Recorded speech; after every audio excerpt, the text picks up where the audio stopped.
Twabaddeko mu press conference ey'abannaffe bano abaleese Awilo Longomba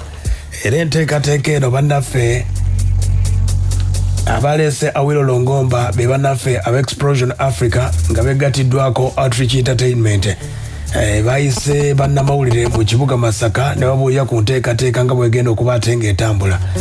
era nga Awilo Longomba ndowooza wano mu Masaka oba muyimbi ki ali international abadde yasemba okujja ndowooza myaka nga gya kyenda myaka kyoyo eyasembayo kuba yali muyimbi ki kati nno Awilo Longomba yazze okuba ate ng'akuba bannamasaka omuziki. Kino nno kitegeeza nti bategedde value yaffe abannamasaka olw'ensonga nti twafuuka site. Ndowooza abategesi bagambye ekibuga nga bwe kyafuuka site katubaleetere omusajja Awilo Longomba. Kyanjawulo nnyo nno ebyobulambuzi nabwe babikulaakulana tugeze bana balina wooteri balina guest house biki kubanga Awilo si muyimbi wa bulijjo nga bw'olaba nti abayimbi bali international wadde bajja bakoma mu Kampala oba ne bagendako Ejjinja oba Ggulu omulundi guno ne Masaka bagirowoozezaako. Ekyo nno kyanjawulo nnyo kati n'enteekateeka eno era bawadde n'omukisa abayimbi abava mu bbendobendo ly'ekibuga Masaka. Awo nno bajja kusobola n'okuwayaako n'Awilo Longomba. Kijja kuba kyanjawulo nnyo olw'ensonga abasinga bamulaba bulabi bawulira nnyimba ze ayinza okubazzaamu amaanyi mu mbeera eyo nti kisoboka okuba ate nga byonna mubikola.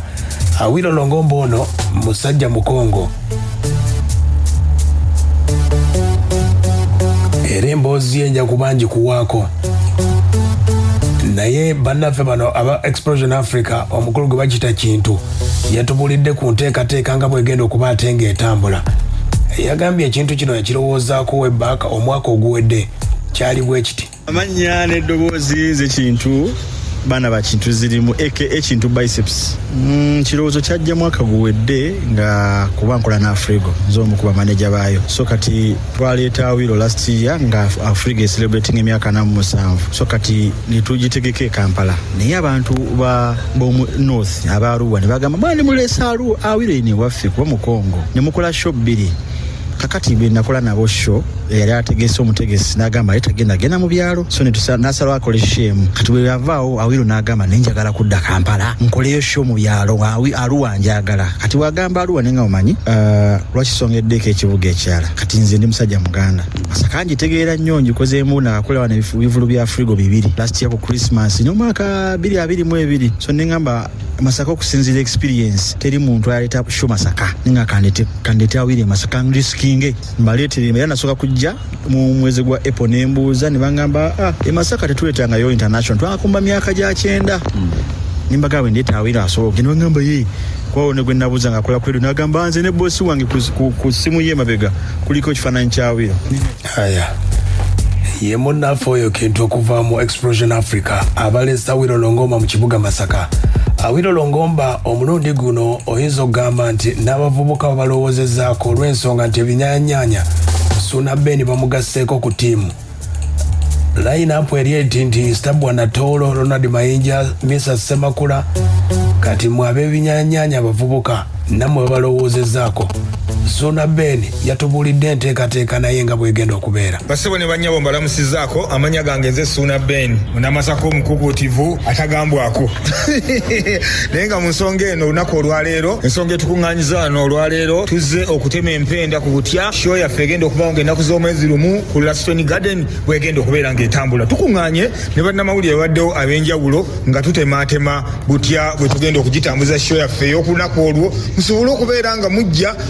mulabire ddala ekyo ekituufu kye mugenda okubeera nga musuubirira ddala. Kale nno basebo ne bannyabo tuli wano okubategeeza nti ng'ennaku z'omwezi lumu tugenda kuleeta international artist wano ku Laston Garden ayitibwa Awilo Longomba. Awilo Longomba y'omu ku bayimbi abatukonkonye endongo entuufu eyatukyamula ffenna bannayuganda neeva kuno mpaka eri kaakati Masaka ebadde esigalidde nnyo emabega mu nsonga z'okuzigireetera ba artist abali international netugamba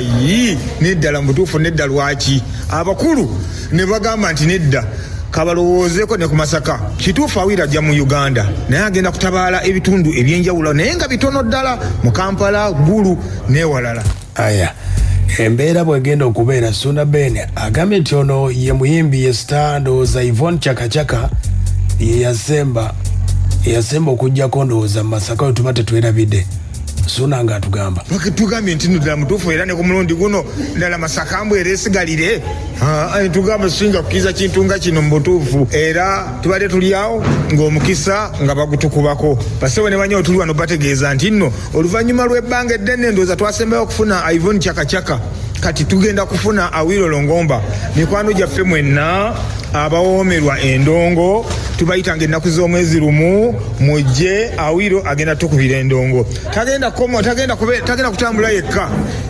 wano waliwo abaana bakuno era bakuba endongo nekola kineenoga abo bakkiriza ne bagamba nti nno kabasookewo batereeza olubalama ate Awilo Longomba ajja akole ki akyankalanye. Misa Kisemakula kwali, Ronald Mayinja kwali, Stabwa Natolo kwali, Suna Ben kwendi olumaliriza Awilo bwati nga tetusumulula nga tukkirira mu vibe zaffe zino ezaffe ez'ewaka tuvaawo ku makyanga akasana kaase. Mikwano gyange mwena namba yita mujje mubeewo olunaku olwaleero tuli wano nga tukakasa nti ng'ennaku z'omwezi lumu kigenda kubeera kijjo biddala. Aya basi kati enteekateeka omukulu Kintu atunyonyola show nga bwegenda okuba ate nga etambula egenda kuba ya njawulo nnyo kubanga eno egenda kuba international show. Ulira lwalero netugamba katumitinge ku bantu bategeera endongo ya Masaka mu kugireekaana twongere okukola ki okumanya wetufeerinze tushinge kuyingira tulina emitwalo 2 emitwalo 10 owebiri ajja kuyimirira owe10 tujja moto za katebe be batula mu maaso then tulina emitwalo 5 babeera 5 ku tebemu then tulina ne platinum bali ababede bajja kusasula kakadde babeera ba 8 ku tebo babako n'ekyokunywa n'ekyokulya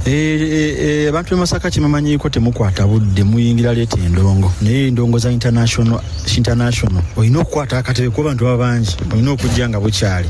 emiryango gijja kugulawo saa 12 but I think that's even late by saa 11 tujja kuba tuguddeyo kuba sound check egenda kubeera the day before ebyuma bijja kujja wano ku Lwakutaano babisetinge ku Lwomukaaga bayiseemu so kati ku saa 11 emiryango gijja kuba giguddwawo nga bantu batandise okuyingira buli omu ne tiketi ziri tugera tandika zitundira ku Totals kuliko online waliwo bagita www.quicket.co.ug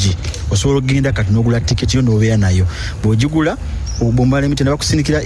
ku email ye ticket goba nayo so bonojja wano wali tujja wano team scanning nga nemanya nti no ticket eri valid. Aya basi ategeezeza nti security egenda kubeera gulu kubanga omuyimbi ono wansi yonna kigenda kuba kyanjawulo. Twayogera ne Uganda Police era tuli mu kufinalizinga kufuna ebbaluwa okuva ewa IGP so that eggwanga lyonna limanya nti Awilo ali mu ggwanga so katujja funa security okuva ku head office from the police ejokutambula n'omuyimbi ye mujja manya nti ali safe then ne Masaka bagenda wandiikira DPC ne OCCID batuwulire ba deployment gye bagenda okukola okusinziira ku bantu betusuubira so security togyeraliikirira kuba gye twasookerako before anything. Aya baasa mukulu Kintu ono ategeezezzaako tumubuuzizza lwaki yagasizeemu Suna Ben ategeezezza nti Awilo Longomba abasinga abantu bakuzeekuzeemu be bayinza okuba bamutegeera naye ate nga Suna Ben ate kigenda kuba kyanjawulo nnyo tugatiddemu ne ziri endongo zaffe ziri ezasalawo ogenda ziwulya ku Laston kubanga kigenda kuba kyanjawulo eyakutte mu drive gwe bayita wajja UT Pro System bagimuwadde eya Awilo yagenda ogikuba okuva e Kampala paka Masaka. Ulira nagasemu ebinyanyanya because nze Awilo mutegeseeko nakolako naye last year ne ndowooza nti aleeta abavubuka engeri gye nze ndi wa Frigo okusinga alina abantu bakulu kuba abantu omuntu gwe bazaala mu 2000 alina okuba nga Awilo tamulabanga kati ye bategeera bamisaki bategeera basuna Ben kati Suna Ben tufolowinze nnyo ekintu kye musajja w'amaanyi mu twasaze ne tugamba katuleete Awilo tumwongereko bannayuganda we have to support Ugandans for starters because also akujja Masaka n'oleta muyimbi webweru nga tulina abaffe kyova twasukanya tuleeta batatera kulabika abastabua bachance nalubega then tugattako Suna Ben Kasavu Kanyama katwayongeddeko ne research so that buli muntu afune lyajja okujja nga tayagala Awilo nga yaganze Suna yandese oli agambe nti nze Chance nalubega yandese so kati we yagala abantu banyumire kwa tuze kuwa abantu entertainment experience kino kimu kitukoze tuze kuba na Masaka experience wewe mtu wagira ne mujja ne mujjuza eno event je tukola Afro Explosion buli mwaka njagala nga Masaka njikola buli mwaka mwezi gwa guno June oba August nga tukola Afro Explosion atenga buli mwaka ndeta muyimbi webweru okusinzira ku kyemwagado batwagala mu Jamaica batwagala mu Congo mulala kati mwaka ogujja tomaya tuyinzoleta Koffi Olomide so kachina asinzira ku turn up Masaka jina atuwa nafe experience je tunabawa aya basi kigenda kuba kyanjawulo nnyo bwagenda okuba atenga bitambuza Suna Ben atunyonyodde enjawulo ya Awilo ku bayimbi bobadde owulira mikwano gyaffe mujje bane mujje tukuba endongo Awilo si ya muyimbi gwogamba nti nno ogenda kumusubwa oddemu omusanga ekyotera mu bbaala ono bw'omusubwa amanya nti emyaka gigenda kwekulungula nga tozzeemu mulaba mujje twegattire wamu ffenna tukube ku ndongo ey'enjawulo ku lunaku olwo tweyanze nnyo tweyanze so okuyingira emitwalo gigenda kubeera ebiri emitwalo gigenda kubeera ebiri okuyingira mikwano gyaffe mujje VIP emitwalo gigenda kubeera 10 emmeeza ey'abantu 5 egenda kubeera ya mitwalo 5 ate emmeeza y'abantu 8 egenda kubeera ya miliyoni 1 mikwano gyaffe mujje ennaku z'omwezi lumu tutandika omwezi mu ssanyu ne vibe ey'amaanyi nga tuli ne Awilo Longomba aya basi bwe kigenda okutambula Awilo Longomba nga lumu ogw'omwenda Awilo w'amalira ate Suna Ben nga asumulula eri ey'okusimba akagere onaagiwulira kigenda kuba kyanjawulo nnyo